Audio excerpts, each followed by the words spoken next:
What's up, you crazy motherfuckers? You're here with Will from Puppy and Bill, also from Puppy. Will, what you got to say, boy? You are watching live. Woo!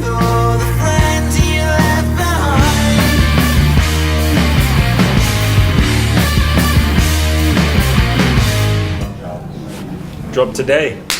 Wow. New album came out today. Yeah, we're super excited, man. I mean, I could be in Paris just for like a holiday and a lunch or something like that, and I'd be very excited. But to be here with two of my best friends, with the album just dropped, like, it's very exciting. How did you manage that? We bribed a lot of people.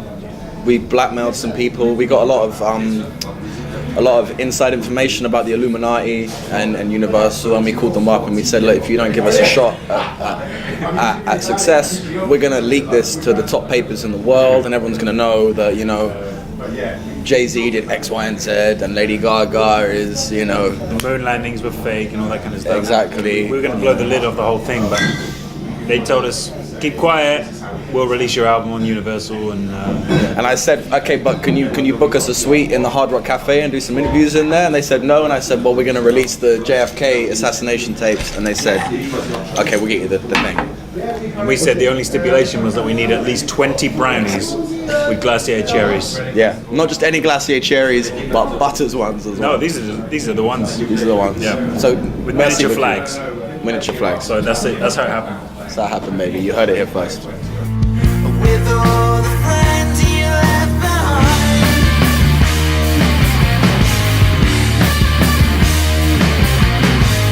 Well, I guess like you know, we grew up, all of us, the generation, I guess, where like Deftones and Korn and Linkin Park even were. These were the kind of bands we were watching on TV a lot. And we grew up like really loving those bands, and then maybe as we got a bit older, we thought those bands were like maybe somehow a little bit silly in some way, but there was something true to their core that was actually really, really interesting and really fun, and I guess that never really left us. And the band is maybe an attempt to try and to bring all those disparate influences together a little bit under a kind of classic pop writing framework, you know? Completely. He agrees. Thanks, man. Thank you. With all the friends you left behind.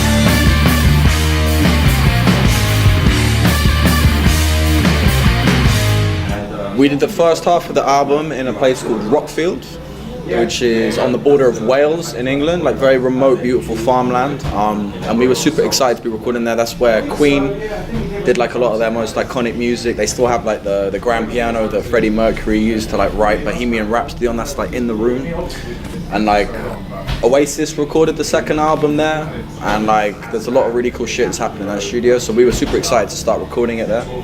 But then like the second album, like the second sessions for the album. Yeah, we recorded the second half of the album with Neil Kennedy in a place called The Ranch in Southampton, which we were really fortunate because we started the album with one guy and then we finished the album with another guy, and we basically got twice the amount of help that your average band gets with their album. We had two producers really give it their thoughts and their ideas and creative input, which was really lucky. And I feel like Neil really got it and really helped finish it off. And we worked with a mixer as well who.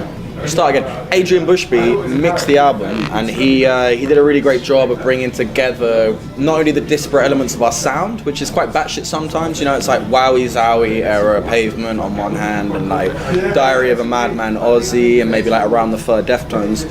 He managed to bring those 3 or 4 or 5 disparate sounds together. Also, at the same time, we're working with material produced under 2 different producers. I had 2 different studios, and he made it all sound sort of coherent. Kind of, yeah. I hope when people listen to the record, they wouldn't think, oh, this song is a Tom Dargetti song or this is a Neil Kennedy song. Hopefully, it all sounds like Puppy. That's the hope, anyway. Yeah. Purely, it was a scheduling thing. We initially had Tom Dargetti on board from the start, but then he started he got a #1 album with Royal Blood, and he started working with Rammstein and Ghost and huge bands that are way cooler and would pay him a hell of a lot more money than we would. So, yeah.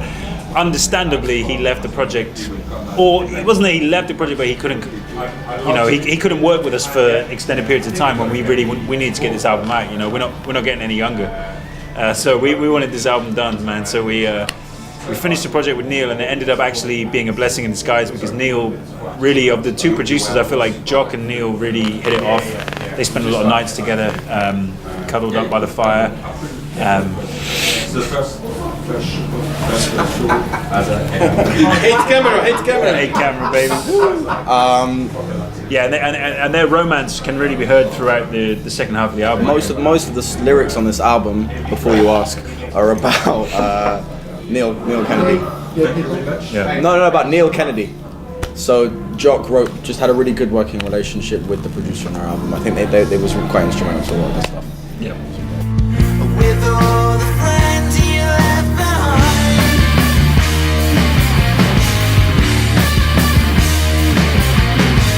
Yeah, so it's There's an aspect of that. a lot of what we do plays into this idea of not just being like straight up metal band. Obviously, we have a lot of other sounds and other ideas going on. So it's like the name of the band is Puppy, but the logo is kind of metal looking. So it's like soft and hard, metal and not metal. Sound is very similar. Our look, I think, is very similar. And also the title of this album, the Goat. You know, Goat obviously is a very synonymous with kind of satanic iconography, and then also the term the GOAT, it means like the greatest of all time. It's like LL Cool J has a song called The GOAT, and Michael Jordan, the basketball player, he's always referred to as the GOAT. Cristiano Ronaldo, Lionel Messi, who is the GOAT. So we were interested, I guess, in the crossover point. Yeah, right? yeah. With the lineage, the black metal thing, Slipknot. It's a very modern kind of a very modern idea to sort of the GOAT is like a recognized internet term. You know, someone's really great, they're the GOAT. So we thought it was quite arrogant, funny thing to call your debut album the GOAT, the greatest of all time. It's the greatest debut album that we've done of all time. Yeah, I mean, probably. that's a fact. It's in the top 10. What's up, Jock? With all the friends you left behind.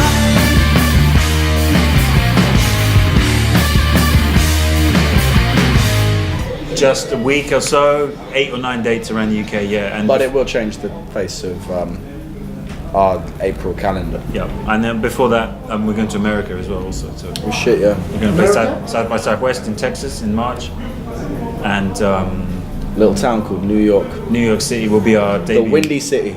Yes, the city that never sleeps. The City of Angels. That will I come. think we're going to try and keep everything specific to the City of Angels, New York, because as the birthplace of Hollywood cinema, New York And is- grunge as well, and grunge yeah. music, and also the romantic literature movement of the 1800s. New York is especially situated to help our needs, Mm-hmm. and you've also got the infrastructure there to support oil digging. Yep. The climate is The climate tropical. is always tropical, and they have dinosaurs. So Hold on.